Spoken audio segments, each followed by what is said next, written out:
राहुल ने जयपुर में मोदी सरकार पर निशाना साधा। राहुल ने मोदी सरकार को बताया हिंदुत्ववादियों की सरकार। 2014 से देश में हिंदुत्ववादियों का राज है, जिसका अभी हम जिक्र कर रहे थे। हिंदुओं का नहीं, हमें हिंदुत्ववादियों को बाहर निकालना है, हिंदुओं का राज लाना है। राज हिंदुत्ववादियों का राज है, हिंदुओं का नहीं।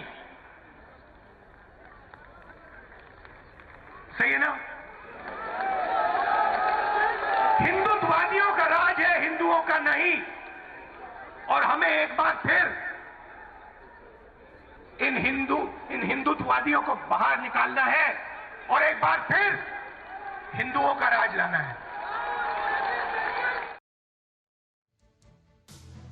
इस बात को लेकर अब कुमार विक्रांत के पास चलता हूं मैं। कुमार विक्रांत, ये जो बात कही गई, इसको वहां कैसे देखा गया? खास तौर से पहले और बाद में भीड़ के बीच में, लोगों के बीच में चर्चा हो रही होगी, शायद वो भी आपने सुनी हो। क्या कह रहे थे लोग? देखिए, वहां पर जो भी लोग आए थे वो कांग्रेस के समर्थक थे, और जो कांग्रेस के समर्थक थे उनको लग रहा था कि जो राहुल गांधी कह रहे हैं वही सब कुछ सही है।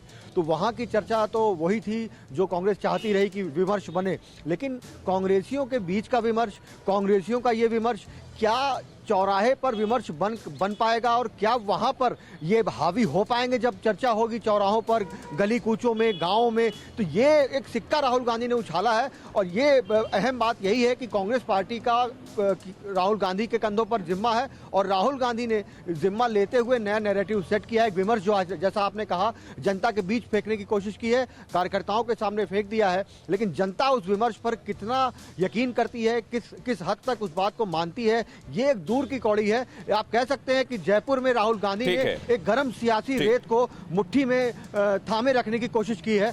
जी, गर्म सियासी रेत को मुट्ठी में थामने की कोशिश की है। ये कितनी गर्म है आलोक जी? और क्या यहीं से वो ये सियासत के लिए है बेसिकली, या ये समझा जा रहा है इसलिए ये सामने कहा जा रहा है ताकि लोगों के दिमाग में अंतर स्पष्ट हो?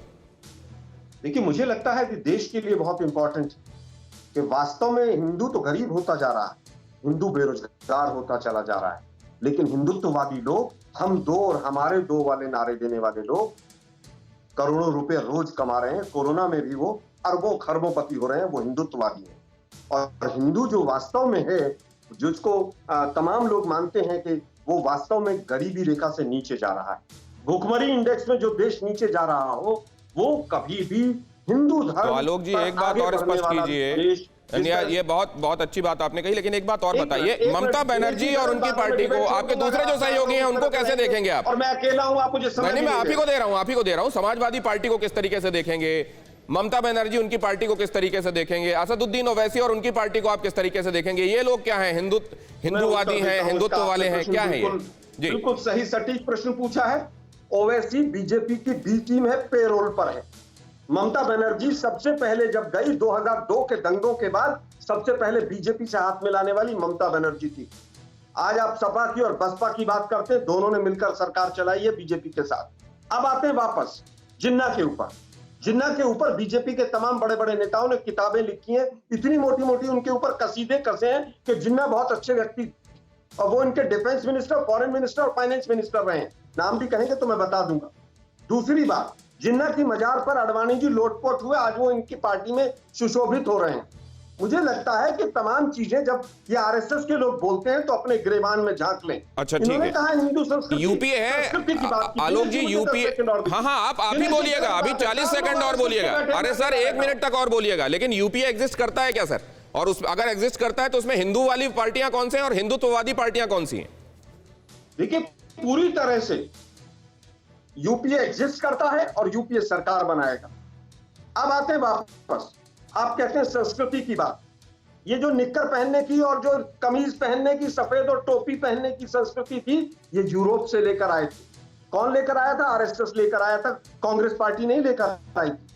कांग्रेस पार्टी तो चरखे के साथ चली थी और आज भी गरीब के साथ खड़ी हुई है। इन्होंने गाय की बात की। जितने राज्य हैं, 23 राज्यों के ऊपर गौ हत्या के ऊपर कांग्रेस ने बैन लगाया। इनके लोग कहते हैं कि अगर हम गोवा में जीतेंगे तो गाय के मांस की हम पूरी तरह से और ज्यादा यहां पर उसको बढ़ाएंगे। मेघालय में इनकी गाय दूसरी, गौ माता दूसरी रहती है। गोवा में दूसरी रहती है। लेकिन सवाल तो ये, अब 40 सेकंड हो गए आलोक जी, अब देखिए, अब ऐसे मत कीजिए वरना आप भी फिर वो एग्रेसिव होते जा रहे हैं। आपने शुरू में त्रिपाठी जी को यही कहा था, देखिए ये एग्रेसिव हो रहे हैं, अब आप भी वही कर रहे हैं। मैं ये कह रहा हूं कि समाजवादी नहीं, आपके पास आ रहा हूं, सुनिए मेरी बात तो सुनिए। समाजवादी पार्टी के साथ आपने चुनाव भी लड़ा, मतलब ये कब समझ में आया कि हिंदू वाले हैं या हिंदुत्ववादी वाले हैं, ये कब समझ में आया आपको? कोरोना धर्म नहीं देखता, जात नहीं देखता, अमीर गरीब ऊंच नीच नहीं देखता। कोरोना सिर्फ मौका देखता है, लेकिन आप उसे मौका मत दीजिए। बस इतना कीजिए, जब कभी दफ्तर से बाजार से घर लौटिए तो इतना ख्याल जरूर रखिए कहीं आपके साथ कोरोना आपके घर तो नहीं जा रहा। भूलिए मत, कोरोना अभी जिंदा है।